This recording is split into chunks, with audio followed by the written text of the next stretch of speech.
We continue together in the Sermon on the Mount on Sunday, and I read somewhere years ago that Jesus really wasn't doing a membership drive when he did his Sermon on the Mount. Uh, there, there would not have been an easy way to join the church, if you know what I mean, after listening to Jesus. He was not trying to see how many he could get to follow as much as he was trying to make it clear as to what it means to follow. And so as a result, his speech is sometimes very blunt.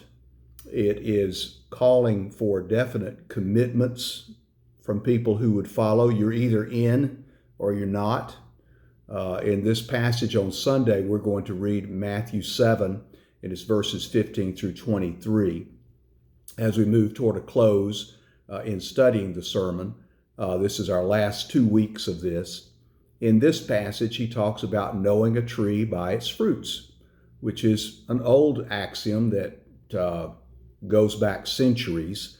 There are other sorts of similar axioms that we understand. I used one in the email today. The proof is in the pudding, which is an old statement. Most of us haven't ever made pudding, but we understand that you can talk about pudding all day, but you'll figure it out once you taste it.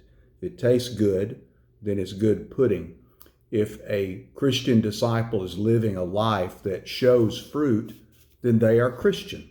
That's what Jesus says. You're either following and giving your allegiance, and it shows in the way you live out your life, or you're not. Flicking the channels the other night, I ran into "O Brother, Where Art Thou" for the 100th time.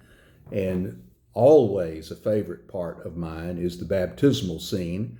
It must be because I'm a pastor, but I enjoy the part where they have just been baptized, two of them, in a Pentecostal baptismal service at the river. Pete and Delmar rush to get down, and Delmar is very excited because he's been saved, and I'm not sure he knows any more what that means than a man in the moon. But they're riding along together.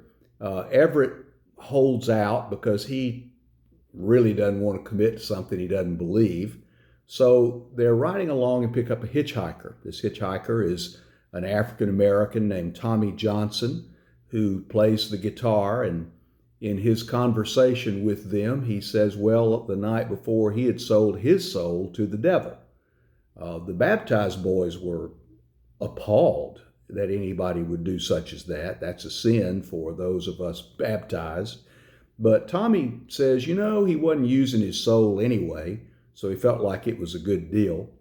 And Everett's driving along, and he catches the irony of the conversation between the two who are baptized and no more understand what that means than a man in the moon, and Tommy, who gives his soul over because he doesn't understand what that means either. And Everett says, well, 2 of you belong to the Lord and 1 to the devil. I guess I am the only one that remains unaffiliated. Jesus wants to make sure we are not unaffiliated.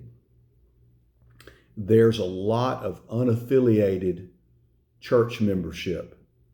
There are a lot of unaffiliated disciples who make commitments, but the proof is not in the pudding. The fruits of the Spirit, the fruits of what God would have our labors to be in this world. Now, that's not being judgmental.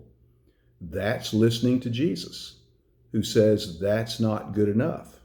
And if that's you, where you're glad to take the badge of membership, but you don't know any more than a man in the moon what that membership entails and requires, or even worse, if you know, but you're just not going to do it.